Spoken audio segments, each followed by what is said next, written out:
Banyak orang yang bilang santri ini cuma bisanya ngaji. Tapi tahukah kalian bahwasannya santri itu juga mereka belajar logika, belajar bahasa asing, bahkan ilmu hukum yang tingkat tinggi. Maka biar kita nggak penasaran, kemari kita sama-sama bongkar rahasia di balik dinding pondok pesantren. Ya.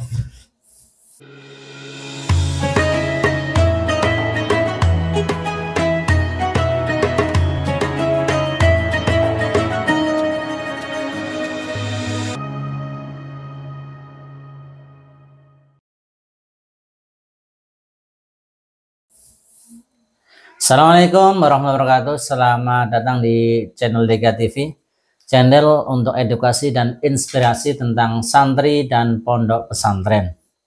Ada beberapa pertanyaan, salah satu antaranya apa sih yang dilakukan santri yang ada di pondok pesantren? Apa cuma ngaji saja atau bagaimana? Maka sebelum kita bahas, jangan lupa untuk subscribe, like, komen, dan nyalakan loncengnya supaya teman-teman sekalian nggak ketinggalan konten yang menarik lainnya seputar santri dan pondok pesantren. Oke ya. Jadi banyak orang yang menganggap pesantren hanya tempat untuk belajar agama secara sempit. Hanya cuma sekedar mengaji saja, menghafal Al-Quran saja. Padahal ya, di pesantren itu memiliki sistem pendidikan yang kaya, yang komprehensif, mendalam, dan terstruktur. Di balik dinding sederhananya pondok pesantren, santri ini mempelajari berbagai disiplin keilmuan yang membentuk akhlak mereka, intelektualitas, dan juga jiwa kepemimpinan. Yang paling utama ya jelas, mereka yang pertama satu belajar Al-Quran dan ilmu tajwid. Hal yang paling mendasar, hal yang dan utama yang dipelajari santri adalah membaca dan memahami. Menghafal Al-Quran, ini meliputi apa saja dalam hal ini? Yang pertama tajwid, ilmu tentang cara membaca Al-Quran dengan baik dan benar, sesuai dengan kaidah ilmu tajwid tentunya. Kemudian ada namanya tahfidz. Tahfidz itu menghafal Al-Quran penuh 30 juz atau sebagian, nanti tergantung kemampuan. Kemudian tafsir Al-Quran, memahami makna dan konteks ayat-ayat Al-Quran. Ini yang pertama. Kemudian yang kedua, apa yang dipelajari? Yaitu kitab kuning, kitab Taurat. Santri juga mempelajari kitab-kitab klasik, ulama-ulama salafus soleh yang berbahasa Arab, yang disebut dengan kitab kuning, kita tahu. Ini mencakup berbagai cabang ilmu pengetahuan yang luar biasa. Di antaranya ada ilmu fikih, hukum tentang hukum Islam, ada akidah atau teologi keimanan, kemudian ada ilmu tasawuf, ilmu tentang etika spiritualitas, kemudian ada ilmu nahwu sharah tentang tata bahasa Arab atau grammar, kemudian ada ilmu balaghah, ilmu retorika dan sastra Arab. Kemudian di kitab kuning juga ada ilmu hadis, kajian tentang perkataan dan perbuatan sabda Nabi Muhammad SAW. Ya. Kemudian juga di kitab kuning ada namanya ilmu usul fikih, yaitu metodologi pengambilan hukum Islam.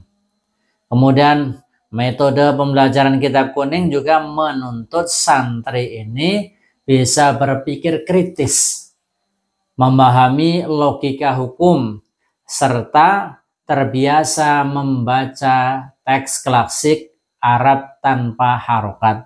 Dan juga kita juga kenal di pesantren ada bahsun masail, membahas fikih-fikih kekinian. Kemudian yang ketiga yang dipelajari adalah tentang bahasa asing, ada bahasa Arab, bahasa Inggris, bahasa Urdu. Hampir semua pesantren di era sekarang banyak yang mengajarkan bahasa Arab secara intensif agar santri bisa memahami kitab langsung dari sumbernya. Beberapa pesantren juga mengajarkan menyertakan pembelajaran bahasa Inggris, bahasa Urdu, bahasa Mandarin, bahasa Jepang sebagai bekal untuk globalisasi. Walaupun kita akui yang mengawali tentang ini adalah pesantren modern seperti pesantren Gontor, nih pionirnya. Tapi sekarang sudah hampir rata-rata pondok pesantren mengajarkan bahasa asing karena memang kebutuhan Kemudian yang keempat, apa yang dipelajari di pesantren adalah ilmu umum. Banyak pesantren kini menyelenggarakan pendidikan formal. Bukan hanya tentang kitab klasik saja, ada sekolahnya, ada madrasahnya. Dari TK, bahkan dari PAUD, SD, SMP, SMA. Jadi mereka juga belajar matematika, bahasa Indonesia, IPA, IPS, teknologi, informasi, kewarganegaraan, dan yang lainnya. Tapi memang kita nggak pungkiri, memang ada pesantren yang masih fokus pada kitab-kitab klasik. Nah, tapi ini bertujuan kenapa demikian? Agar santri ini bisa kompetitif di dunia akademik dan profesional, sehingga ada namanya sekolah-sekolah umum demikian. Kemudian yang kelima, yang belajar akhlak dan karakter. Pendidikan di pesantren bukan hanya soal ilmu, tapi juga peran pembentukan karakter. Santri dididik untuk bisa menjadi orang yang disiplin, tanggung jawab, kemudian bisa rendah hati, mandiri, kemudian bisa toleran, ya, bisa menghargai sesama, menjaga adab baik kepada guru atau sesama atau bahkan yang lebih muda. Inilah mengapa alumni pesantren sering lebih seperti dihormati, ya, karena memang akhlak mereka dan integritasnya bukan semata-mata karena kepintaran saja, ya, gitu. Kemudian apa sih yang dipelajari? Yang keenam itu tentang keterampilan hidup atau life skill. Beberapa pesantren juga memberikan pelatihan keterampilan. Ya, kita nggak pungkiri sekarang banyak nih pesantren yang menyediakan pendidikan kewirausahaan atau entrepreneurship. Ada pertaniannya, ada perikanannya, ada peternakannya, ada menulis, jurnalistik, kepemimpinan, ada keorganisasian. Intinya, saya di sini katakan bahasa santri tidak hanya belajar tentang agama saja, tidak hanya belajar ngaji saja, tetapi juga mengasah kemampuan intelektual, sosial, spiritual secara seimbang. Jadi saya katakan lagi, pesantren adalah tempat pembentukan manusia yang utuh, yang cerdas secara ilmu, kokoh secara iman, dan juga kuat secara karakter. Jadi kalau kalian masih ragu tentang soal kualitas pendidikan santri di pondok pesantren, mungkin teman-teman sekalian perlu datang dan lihat sendiri, terjun langsung. Syukur-syukur bisa nyantri, ya.